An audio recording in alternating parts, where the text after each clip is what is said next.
Hi అండి. Welcome to Ramya's రుచులు. ఎలా ఉన్నారండి?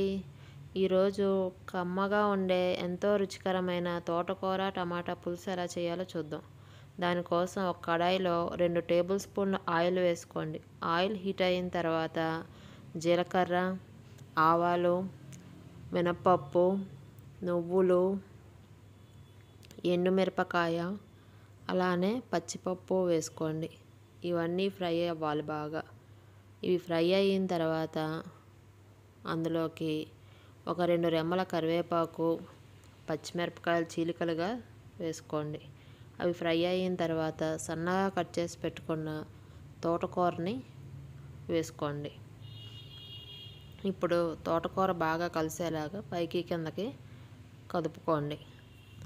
తోటకూర అనేది బాగా మగ్గాలి, అందుకని కలుపుకొని కాసేపు మూత పెట్టుకొని మగ్గించుకోండి.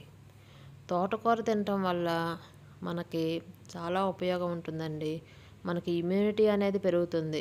సీజన్స్ మారినప్పుడు, మనకి వెదర్ చేంజెస్ ఉన్నప్పుడు మన బాడీలో ఇమ్యూనిటీని పెంచుతుంది అది. ఇప్పుడు కొంచెం మగ్గిన తోటకూరలో ఒక పావు స్పూన్ అల్లం వెల్లుల్లి పేస్ట్ వేసుకోండి. మళ్ళీ మూత పెట్టుకొని కాసేపు మగ్గనివ్వండి. ఎంత బాగా మగ్గితే తోటకూర అంత రుచిగా ఉంటుందండి. ఇప్పుడు ఒక పావు కిలో వరకు టమాటాలు తీసుకొని ముక్కలుగా కోసుకొని అందులో వేసుకోండి. ఈ టమాటా కూడా బాగా కలిసేలాగా తిప్పుకోండి. తోటకూర తినటం వల్ల హై బీపీ అవి కూడా చాలా కంట్రోల్గా ఉంటాయండి. చూసారా అండి తోటకూరలో ఎన్ని ఉపయోగాలు ఉన్నాయో. ఇంకేంటండి, ఒక లైకు, సబ్స్క్రైబ్ చేసుకోండి. ఇప్పుడు ఇందులోకి రుచికి సరిపోను ఉప్పు ఇంకా పసుపు వేసుకొని బాగా కలిసేలాగా కలుపుకోండి. చూసారా అండి, ఉప్పు పసుపుతో పాటు ఒక పావు స్పూను ధనియాలు వేసుకున్నారంటే ఆరోగ్యానికి ఎంతో మేలు. అలాగే మీ కూరకు కూడా చాలా రుచిగా ఉంటుంది. అవన్నీ కలిసేలాగా బాగా కలుపుకొని మూత పెట్టుకోండి. ఇప్పుడు ఆ టమాటాలో ఉన్న వాటర్ అంతా బాగా వస్తుంది. ఇప్పుడు బాగా స్మాష్ చేసుకుంటే టమాటాలో ఉన్న పులుపు తోటకూరకు కూడా పట్టి పులుసు అనేది చాలా రుచిగా ఉంటుంది.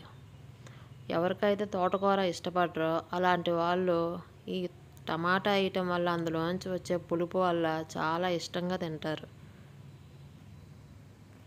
అంతే కదండి, దీనిలో చాలా బెనిఫిట్స్ ఉంటాయి.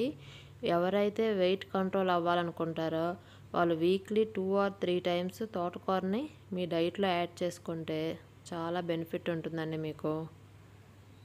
ఇందులో ఉన్న వాటర్ కంటెంట్ అంతా పోయే వరకు వాటర్ అంతా ఎగర పెట్టుకోండి.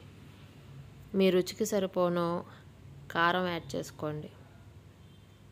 కారం అంతా బాగా కలిసేలాగా బాగా కలుపుకోండి. ఇప్పుడు మీరు ఒక 6 వెల్లుల్లిపాయలను తీసుకొని వాటిని కచ్చాపచ్చా దంచుకోండి.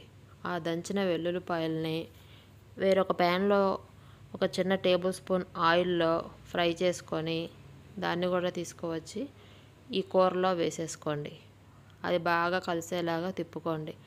అంతేనండి, ఎంతో రుచికరమైన కమ్మనైన తోటకూర పులుసు రెడీ అయిపోయిందండి. మీరు ఎప్పుడన్నా ఇట్లా ట్రై చేశారా? ఒక్కసారి ట్రై చేసి చూసి ఎలా ఉందో నాకు కామెంట్ సెక్షన్లో చెప్పండి. థ్యాంక్స్ అండి. Thanks for watching. Like, share, subscribe.